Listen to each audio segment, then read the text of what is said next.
Good afternoon guys. Nung February,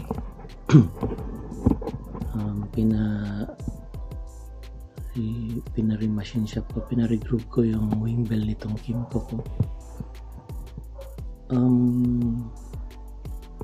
Since then, hindi ko naman na buksan ito. May nag-comment kasi dun sa in-upload kong video na nasira daw yung clutch niya kasi pina-regroup nga niya yung wing bell. Pero ito kasi since February, wala naman akong naging issue kung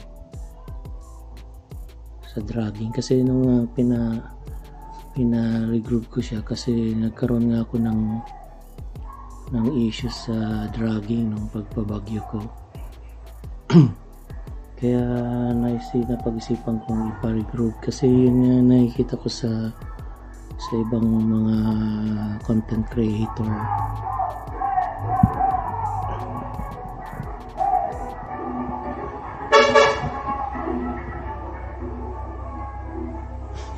Dumang pa yung basura.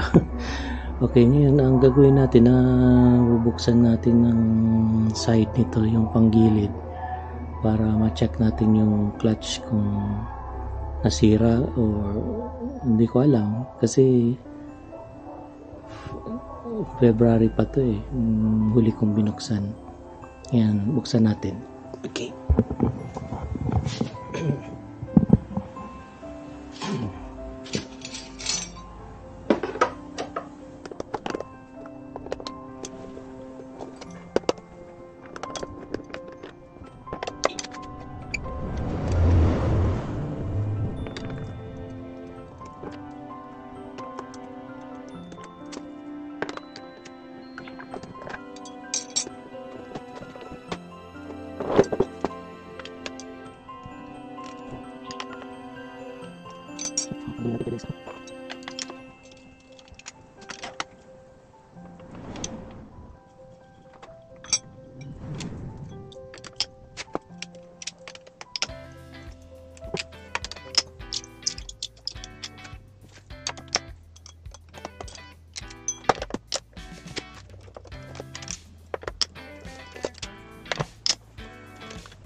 Yan guys, the moment of truth.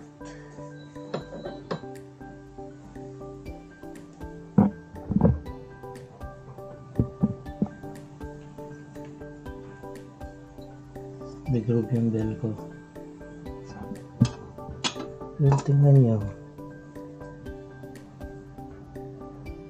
Walang tama. Wow. Bakit ganun? Bakit nasira yung sa inyo?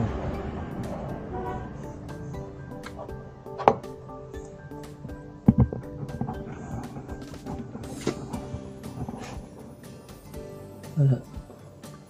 Parang wala lang. Walang guhit or something.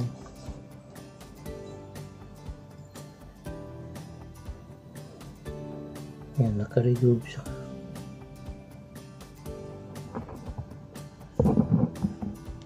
Ang alam ko kasi may technique yung pag-re-regroup ito eh. Napanood ko. Sinunod ko lang yung napanood ko eh. Instructionan ko yung sa machine shop na dapat ganitong gawin nila. Wala. Walang tama.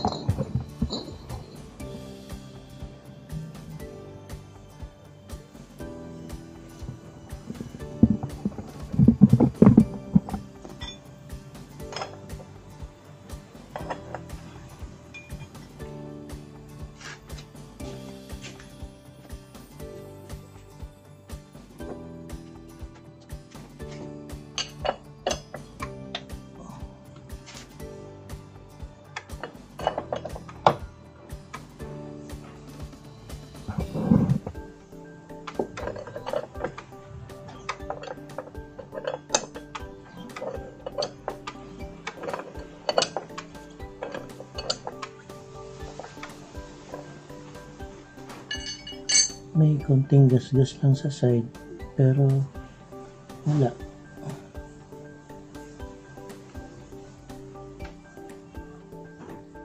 So siguro baka makamali lang yung pagkagawa ng wing bell.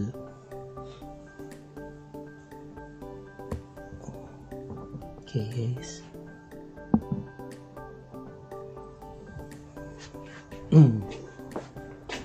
Siguro yung nangyari doon, mali yung pagka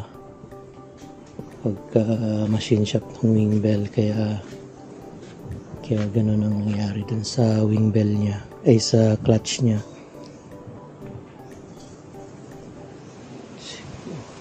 Okay, dito ko na tatapusin itong vlog. Thank you guys. Ride safe always.